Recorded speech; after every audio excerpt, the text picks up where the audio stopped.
All right, everybody, how y'all doing today?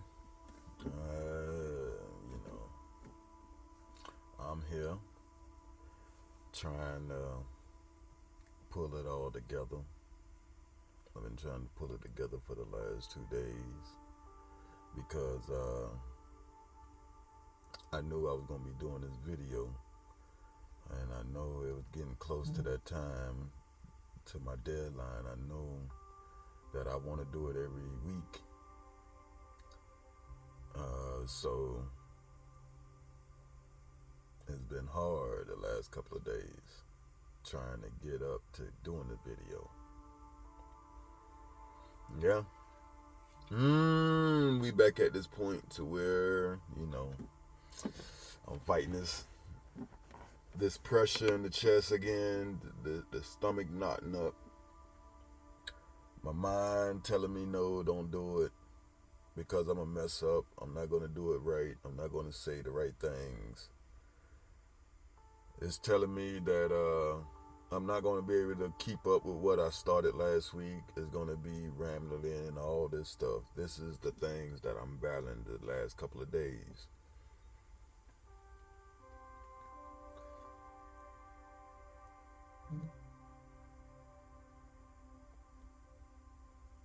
I want people to understand when it comes to anxiety.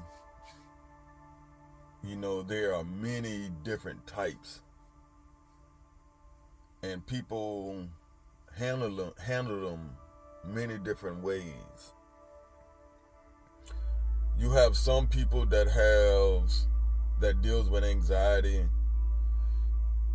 and they able to get over it, or they think of it as just a little minor thing because they was able to overcome it, or it happens only when situations get tough.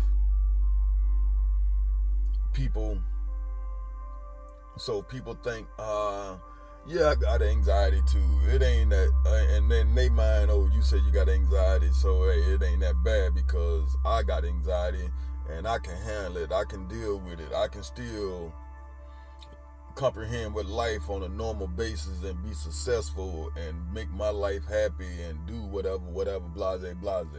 This is people mindset when it comes to anxiety.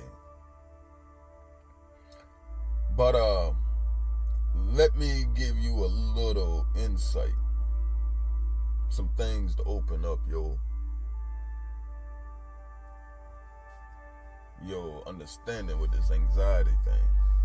Anxiety is a real, truly universal mental illness.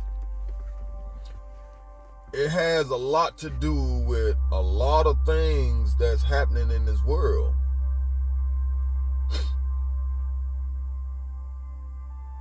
Anxiety can have you feeling to where you thinking people are attacking you. Anxiety will have you where you would think that people are disrespecting you, are looking down upon you, thinking less of you.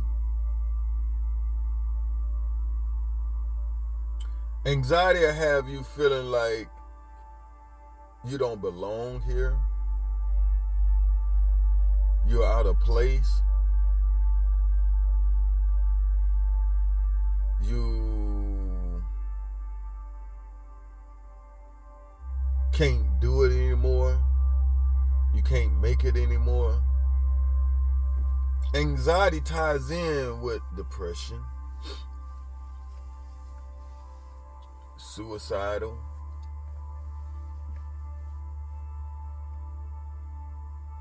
mass killings.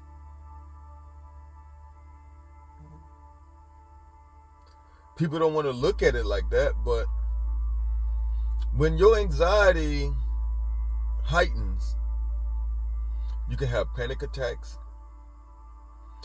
And I may be wrong, but my observation of panic attacks are from a mixture of confusion. You expecting one thing, and And what's actually happening is not what you're expecting. And because you're expecting it so much, you thinking that it's going to happen, and you get overwhelmed because your mind feel like at any given moment it's going to all fall apart.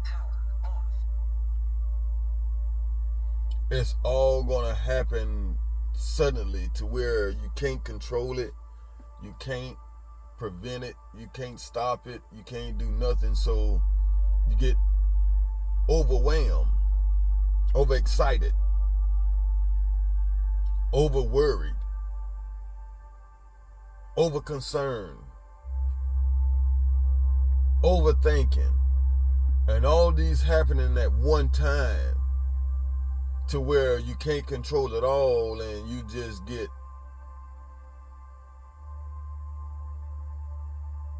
lost, out of control, your heart racing, and you have your panic attack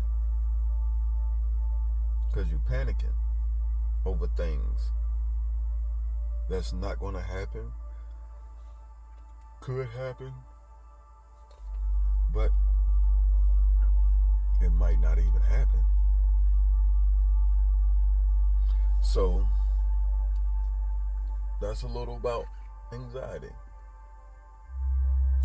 So for some people that's looking at this, when people say they have anxiety, don't just look down on it, or don't look at it as, okay, you got anxiety, you can deal with it, you can handle it. Because Lord knows what y'all could find out about a person that have anxiety. Yes, a lot of people can handle it and can overcome it and deal with it. A lot of people can. And then there's people who know it's coming, who know it's there, deals with it, fights with it, but can't control it. They try, and it just overbearing.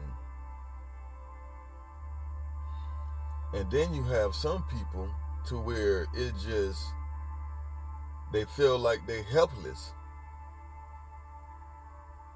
and that there's no overcoming it. Believe me, when I was in the mental health ward for trying to jump up a car, I learned and I observed different types of anxiety. I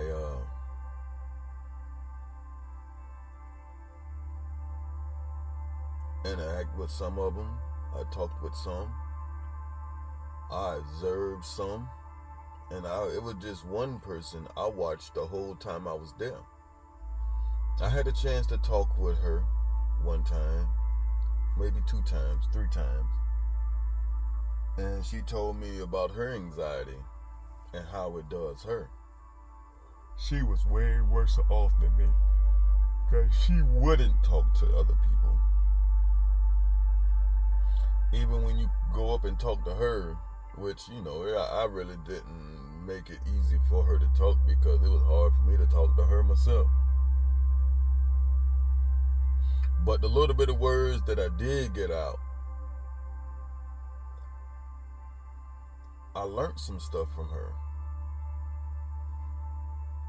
And that was some of the reasons, some of the things, the input that I learned from her that helps me along my journey. Because I continue to tell myself, I'm not that bad. I can fix this. It's going to take a lot of work, but I can get better. At least I think I can. It's worth the try. Right? It's worth trying to take my life back. And I'm not going to say I will completely get rid of anxiety, but it's worth taking my life back to where I can enjoy life. I can be a successful businessman. I can be put in a position where I can help other people that deals with anxiety. Because that's what this is all about. These videos, my business, my future businesses that I'm gonna start up. It's all about generating this revenue. So hope can be a somewhat hope for his surrounding areas. Because I want to bless people. I want to help people. I want to try to make a difference some kind of way. Always have. This ain't nothing new. This is what I always wanted to do. Help people.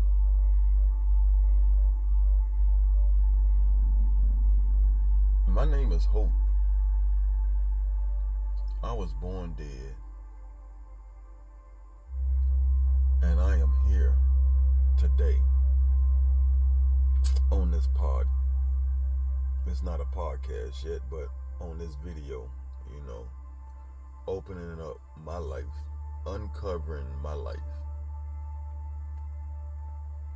So today, we're going to talk about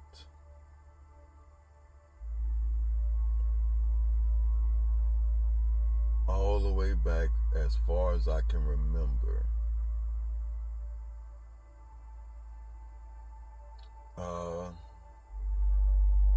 I don't know. Maybe in these videos I would find out what started my anxiety, what triggered my anxiety, what started it all. Because I really don't know what started my anxiety. I don't know where it all started to where I started feeling the ways I feel, and my life was affected by this. So, we're gonna let this party begin. Yep, I'm back in the car.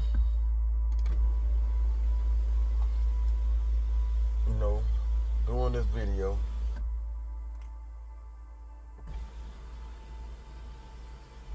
It was another rainy morning. So, I kind of like that. I kind of like that scenery, don't y'all? You got the little raindrops. Yeah, you see the little raindrops, Every now and then I look up at it, and it relaxes me, ease me up a little bit. So I kind of like that. I know I won't be able to get it like that all the time, but, it's all right. You hear my little music in the background, my meditation music. Like I say, I do a lot of meditation because this meditation thing has helped me out a lot. So I do a lot of it. And, with my business that I got started, that helps me out with my anxiety. Because I get to be active, I get to be on the move. But the one thing I don't like, or I'm having a hard time with, and I'm working at it, is talking to customers that pick up new business. That is my biggest challenge right now. And I know it's something that has to get done. I'm going to have to. I go now and I do it, but it's a quick Hello, how you doing? My name is Hope Alvarez with Stand Out Pressure Washing Services. Have you ever thought about getting your home pressure washed? And the people say no. Or the people might say, I got my own pressure washer. And I say, okay. And I turn around. I know. That's not no selling. That's accepting defeat.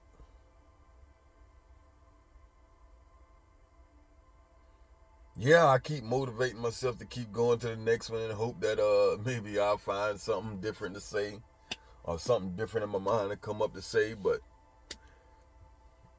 that's where anxiety limit me because my mind go blanks when I know I have to do something like that.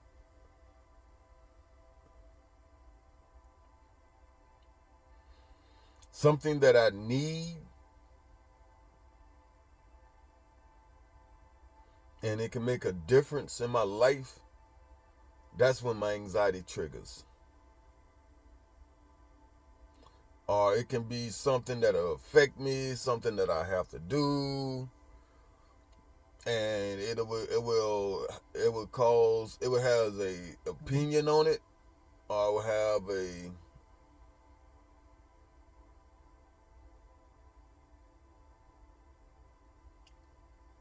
have something to do with the way people feel, the way people think, or the way people may interpret you, is the things that triggers my anxiety. When I know that you're going to feel some type of way, you're going to think some type of way, you're going to look at me some type of way, that's when my anxiety triggers. Because I never want nobody to look at me a bad way. I don't want people to get the misunderstanding of me. I don't want people to think that I'm not genuine. So that adds the anxiety on me. And I'm working on it. I'm working on trying to stop that thoughts. Stop them thoughts. And maybe hopefully that'll make it a little more easier for me to talk.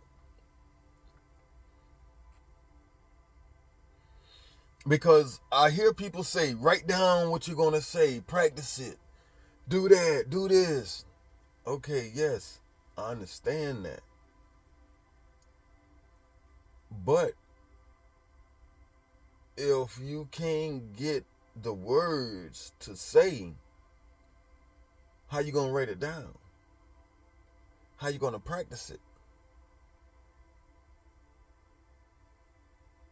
Now, let's say you at the mall. Or let's say you out drinking. Yeah, cause I know I said I don't drink, but every blue moon, I might sit down, I sip a little bit with my friends, with my little partner, play some cards and stuff like that. And then all of a sudden, the necessary things I need to say, the necessary thoughts, there they go. I mean, it's so plentiful. I mean, it's so awesome. I mean, these ideas, badass. I mean, money making ideas. I mean, good as ideas to make businesses be very successful. Because I'm good at it. I'm good.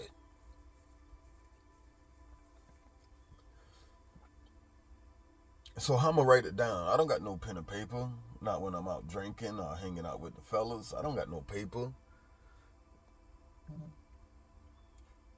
I try to record it on my phone. By the time I pull my phone out, get to the recording button, mind go blank because my mind knows I'm about to get ready to record it. So it has me in a constant battle of trying to remember thoughts. I done tried to write it down on my phone. Like I said, I get a couple of words down, my mind go blank, or I forget the thoughts. I done tried recording. I done tried walking around with a notepad. It's a lot of things I tried to make, to try to capture these thoughts. And it's a challenge.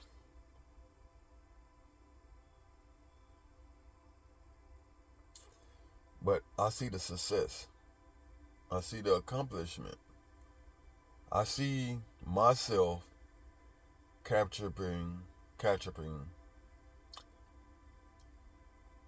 my thoughts and getting them out of there. Getting them out. Because that's what I'm doing. The last 2 weeks, I was able to catch some thoughts. I got some thoughts down. I got some things, like I said, it's working.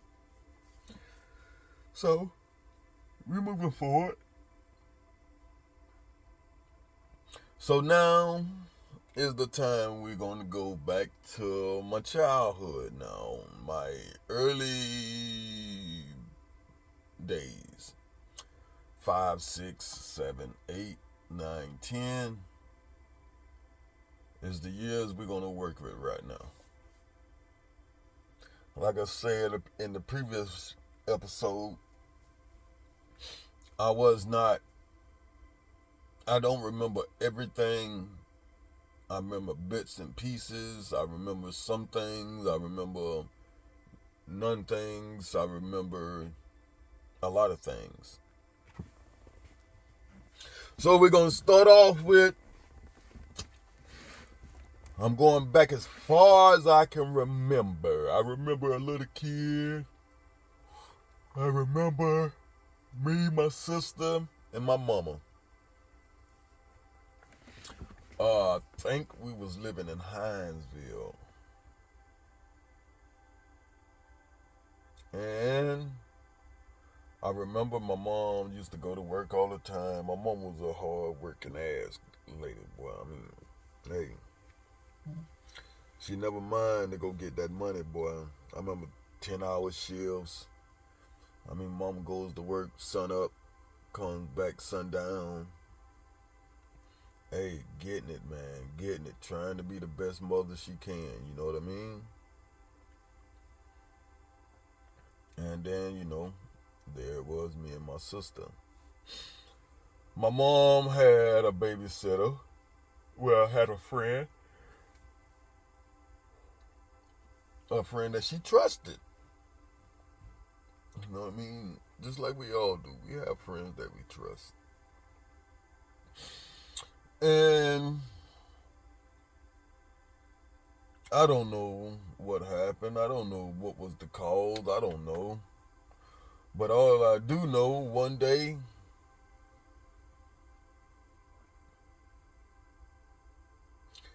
just this one day, you know what I mean? On a normal day, she'll come check up on us. She'll knock on the door. I know her knock. I know her voice. So, I'll run and open up the door for the lady. My mom friend. Lady cool. See the lady every day. Kick it with the lady. The lady moms, they laugh. So, it's okay. 6-year-old. We know mom, that's the only lady mom's allowing me to let come in. My sister in the house too, So, open up the door. And I open up the door to some polices. A white lady and my mama friend. How would you react, 6 years old, seeing polices, the white man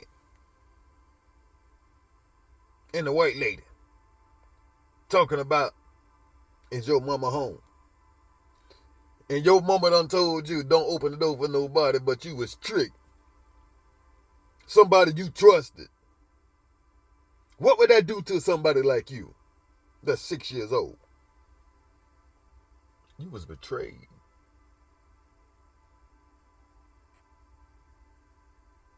Your trust is now being questioned. Can you trust people?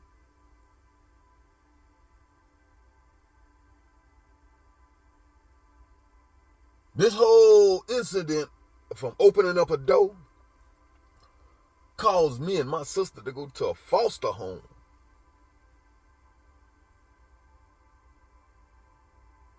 Y'all say that again. A foster home.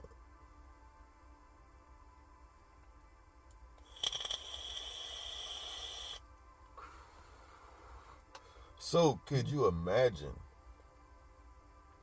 what effect that has on me?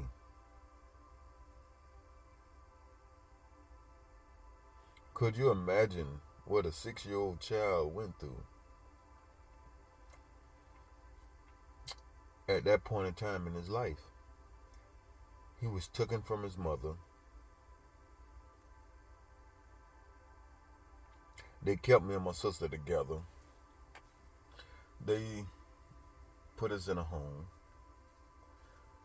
And the lady that they put us with, she was a good lady.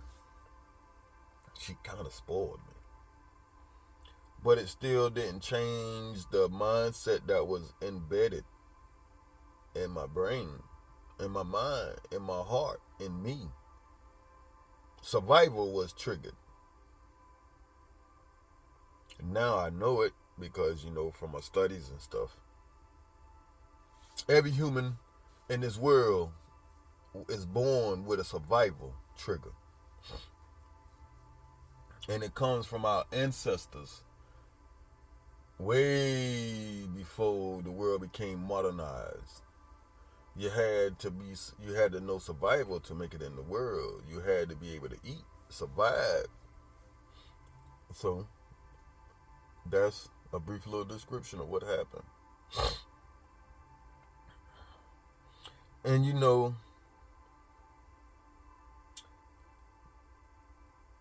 from what I was told, when we was taken from the home, put into foster care, I was shut down. I had shut down for weeks. Wouldn't speak, wouldn't talk, wouldn't do shit. Barely would eat. And I know if it wasn't for my sister, I probably would have been in a real bad condition because I was shut down. I was numb. I was lost. The woman that my family trusted turned on us, brought the police to our house, brought the defects people to our house, and they took us away. And all my mama was trying to do was provide for her kids. It didn't matter if she smoked her weed. It didn't matter if she drank. It didn't matter. Because this lady went to work sun up to sun down to provide for her kids. And this lady wants to turn on her. Okay. We ain't gonna get into that. And we're gonna get back to where I was at with the foster home. And the lady, she did everything to warm me up. She used to let me eat anything I want, let me get anything I want. I even had advantage of getting advantage of my sister. If I wanted something my sister had, all I had to do was pout, act up, and Tank, let Hope get some of that. Give your brother some. You know what I mean? So, hey, after I warmed up, they did little things, but it didn't change the fact that betrayal. So you can't trust people.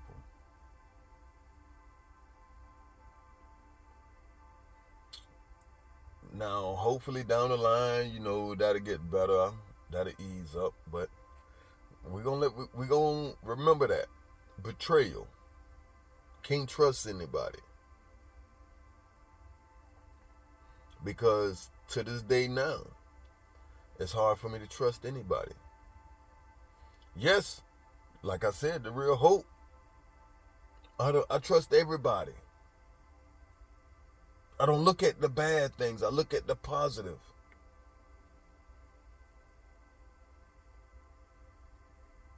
So I know how hope is, but I also know how my mind is. My mind saying don't trust. The anxiety in me saying don't trust. Because every time you trust, you get let down. You get betrayed. Hope, my heart, saying go out. Show your love. Treat people good. Don't worry about the bad things. Because if anything happened to you bad, God gonna make it up and bless you for it. So go out, my boy. Be hope. Now you see where them two conflicting at. The mind and the heart. That's what make it hard. Because my heart telling my mind, loosen up. Let go. It's okay. And my mind telling me, no, I can't. Because every time you do, this is what happened. And I don't want that to happen to you.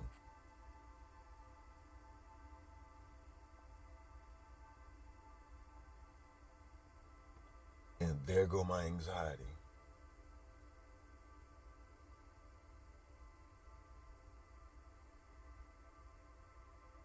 It rises. It get triggered. And there it goes. It starts. Now, as over, I'm gonna pause there. I'm gonna get back into that. Later on in life, I say in my 30s, I was talking with, my sister. Because one day, I just wanted to know about the foster home thing. So I asked her. And I come to find out, we went to the foster home twice. The first time they let my mama get us back. And they always come and take us because my mama was a single parent trying to take care of her kids. At the time, she only had two, my sister and I.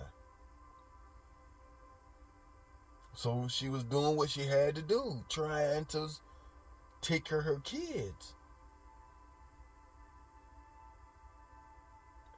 Now, when my sister told me about, we was in a foster home before, this one that I remember, I think about that. Is that some of the reason that started the anxiety? Is that started everything? I don't know because I can't remember that incident. I don't know how I felt. I don't know what emotions I dealt with. I don't know. So that's a spot that I can't answer and I can't go with. So I feel like it don't have an effect with my life, but who knows? Maybe a 5-year-old kid, 4-year-old kid, I don't know how old I was. I didn't ask that. Getting taken away from his mom's and being put into a white folks home. And we all knew how life was back in the early 80s. Racism heavy. Ku Klux Klan still walking and shit, So, I'm saying, I don't get it. I do get it. But I don't get the part about how a woman that's working hard, trying to take care of her family, and you got the white folks come and take their kids from them because they not putting a babysitter.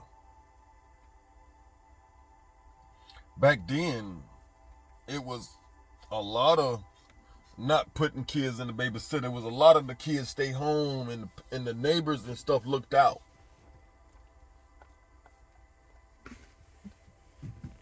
Because you really couldn't afford all that stuff back then. It wasn't easy for black folks to get this, to get that.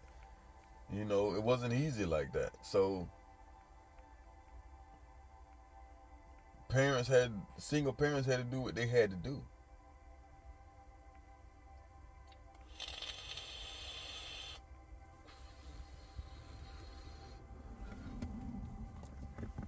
So now, yeah, back to me.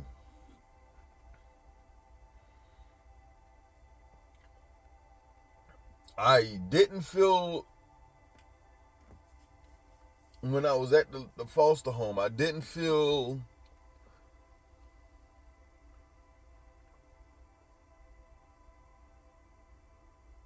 like I belonged. Yes, over time, I opened up. I got a little comfortable, and I started, going on. But I dealt with a lot of emotions. I dealt with a lot of grief, depression. Like I say, I didn't know what it was then, but now I do know, so I can call it for what it was. I went a long time thinking it was my fault that me and my sister got taken from our mother. Because if I wouldn't have never opened up that door, we wouldn't have never got put in a foster home. I could have let the lady just knock, knock, knock, knock, knock, and act like nobody was there. But I had trust in this lady. My mother had trust in this lady. We all had trust in this lady. And I opened up the door and we wound up in a foster home. So I dealt with that. Thought about that. That scenario ran in my head for years. I mean, all the way up to my 30s.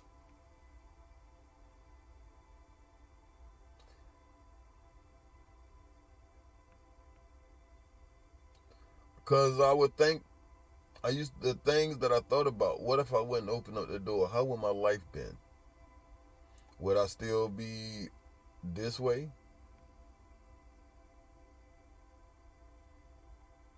I don't know.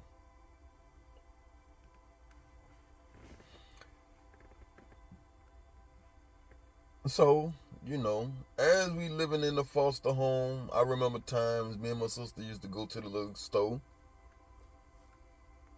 My sister loved it, some pig feet, boy. And boy, I think them things was the nastiest thing in the world. Back then, I wouldn't eat fat. Anything that had fat in it, I wouldn't eat.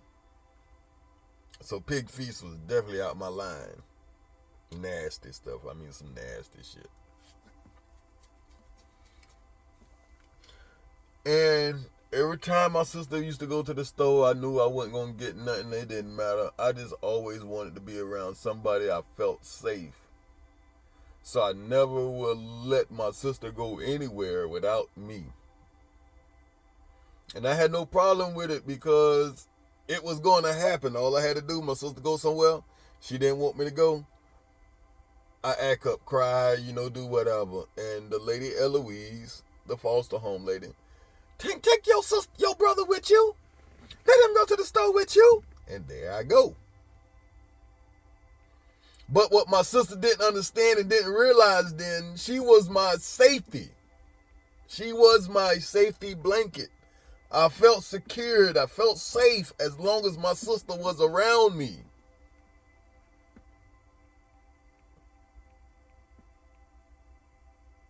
Or I was around my sister.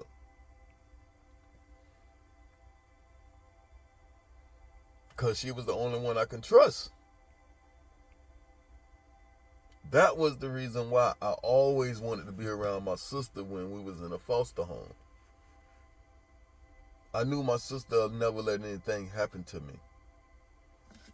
And to this day, my sister still is that way with all her brothers and sisters. She is going to do any and everything for her brothers and sisters to make sure they okay, to make sure they right. And the same for me. I would do anything for my brothers and sisters to make sure they okay and make sure they all right.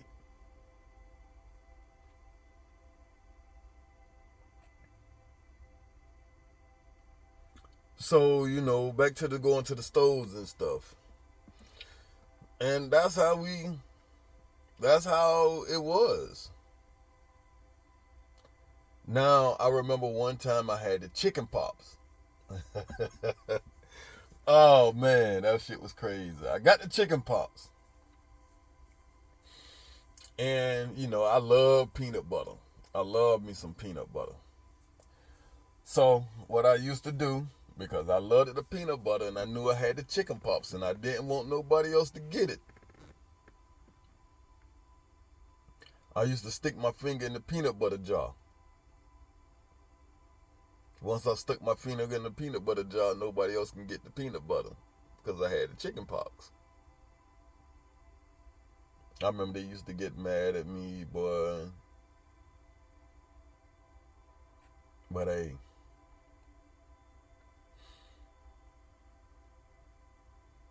like I say, that was another way of me getting things that I wanted. Because I was too afraid to ask at the time. I was too afraid to ask a stranger for something. So I would go behind their backs, like I say, dig my finger in the peanut butter jar. And when they open up the peanut butter jar, they see a big finger scoop. They go around, they go ask who put their finger in the peanut butter jar. When it first started, nobody knew, nobody wouldn't. Everybody, no, I ain't do it. And you got little old Hope sitting in the corner somewhere. No, I ain't do it. But the way I said it and the way I was looking, they knew I did it. Got in trouble the first time, and that made it even worse. Because now I definitely wasn't going to ask. I definitely was going to try to be a little more smoother with it.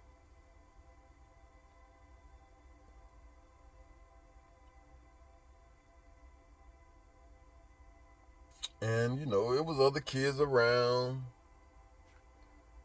And, they used to, everybody liked that Hope. Everybody said Hope was a cute little, happy, jolly little guy. Always smiled, always seemed happy. And they liked me. That's the thing. People like Hope. People get attracted to Hope. Even with back then to a little kid. And they showed their friendliness. They showed their kindness. But that didn't make things easy for me. Because remember, the lady that the family knew, the lady was nice to me. The lady was cool with me. The lady liked my smile. Oh, Hope you're a cute little guy. Oh, I like Hope. Hope good. You put a smile on my face because he always happy. But she double-crossed me, so here we go again. These people, I really don't know, but they treating me nice. They being all nice. They being all good. But I can't trust them. Because the person that I trusted got me where I'm at now. Away from my mother. Away from my family.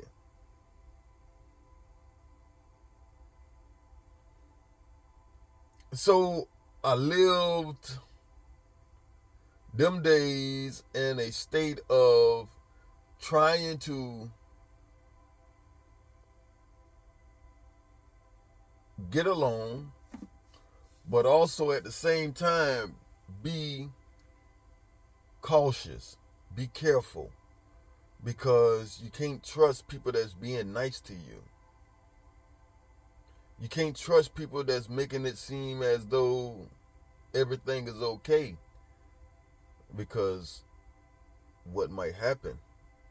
The other lady got you in this place.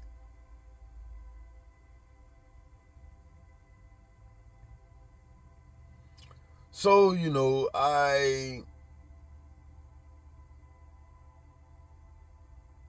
I got along with the other kids and I tried to fit in with the other kids. I tried to get comfortable around the other kids. So I started doing things to try to ensure myself that the people that was trying to interact with me was okay.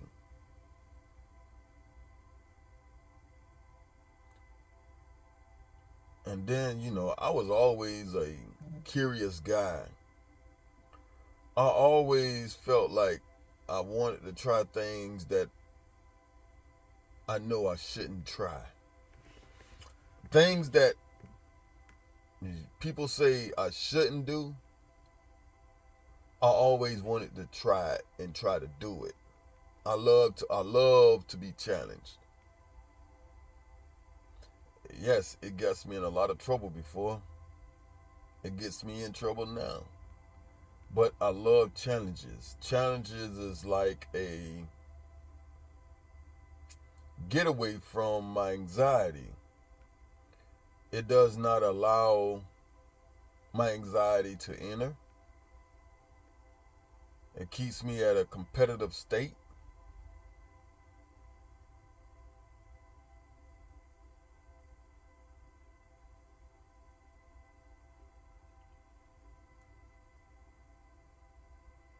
And as I got older, my anxiety took that over.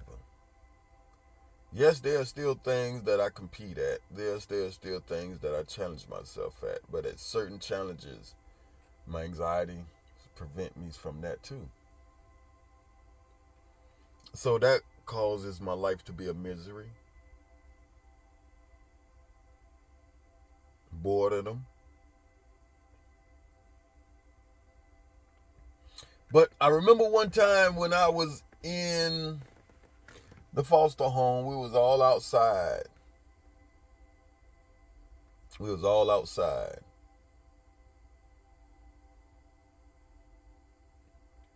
And they was doing backflips off a dude back.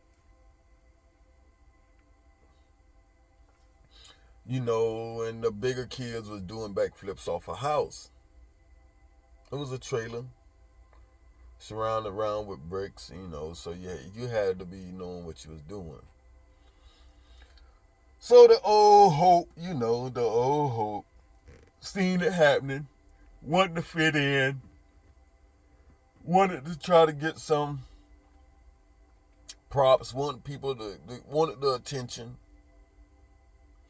So I went over there where they was at and was like, hey, I do it off the building like everybody else doing.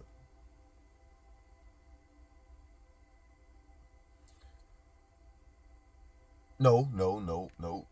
I was on the dude's shoulders. I got up on the dude's shoulders, and he was like, no, don't do it, don't do it. He's trying to get me to get off.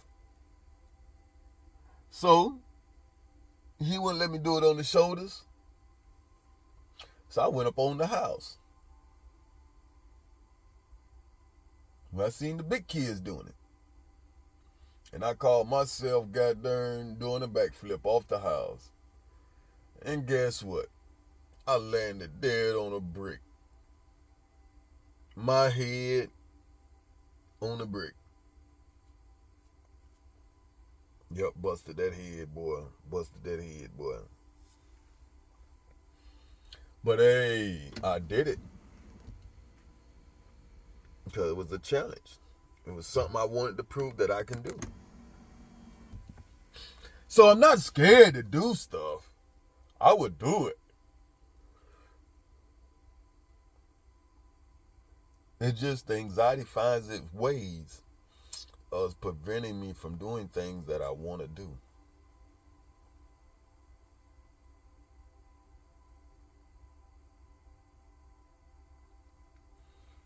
Uh,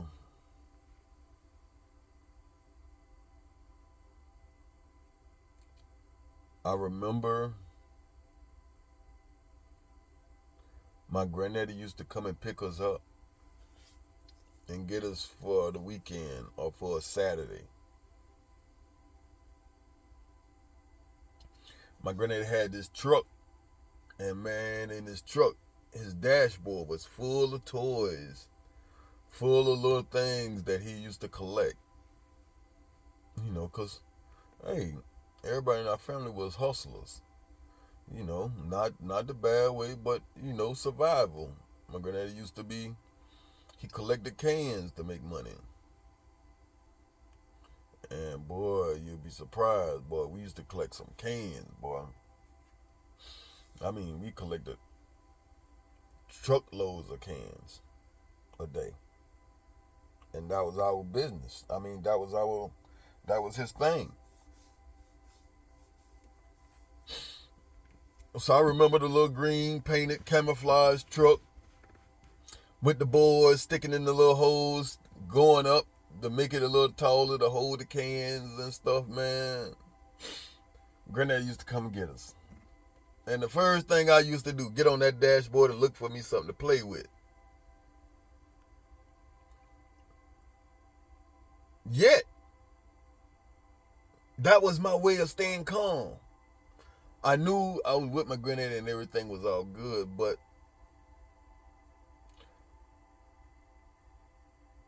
I was always at a high alert. So I would find the toys on the thing and I would play with it on the whole ride all the way down to keep me calm.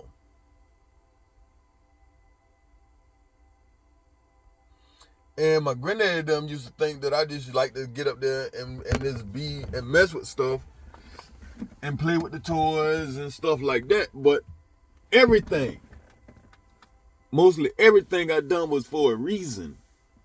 Like I say, the anxiety had me at an early age.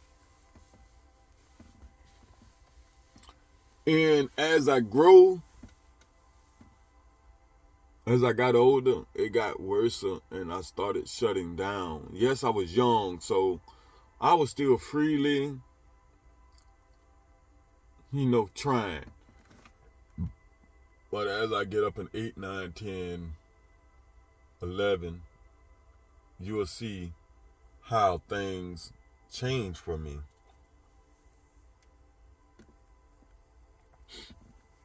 And how I would think and all of that good stuff. So,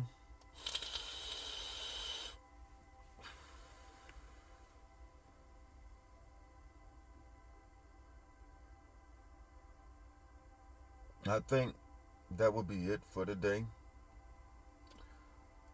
I don't feel like this video was a good one. I think I jambled a little bit. I just really think this video was really bad, to be honest with you. I believe it's my anxiety talking to me to keep me from posting it. But I'm going to reach out to my little peoples that I get to check it out, to check the video out before I post it. And we'll go from there. Like I say, these videos are raw, unedited. I'm not going to edit it because I want it to come straight from my heart, straight from my mind. I don't want to go back in and reword it, make it sound super good and make it all this here with these edits and stuff for people like they do with other podcasts and stuff. I wanted this to just be straight raw. So I can go back and look at it at times and listen to me and watch my improvement over the years and over the days. That's why I don't want to edit these videos. So I truly hope that people understand them. I truly hope that people gets the message that I'm trying to get out. These videos are all about anxiety and how it altered my life, how it altered my thoughts, how it had me in belief for certain things. So that's where I'm at with these videos. And I hope y'all enjoy them. And I hope that, it benefits some people.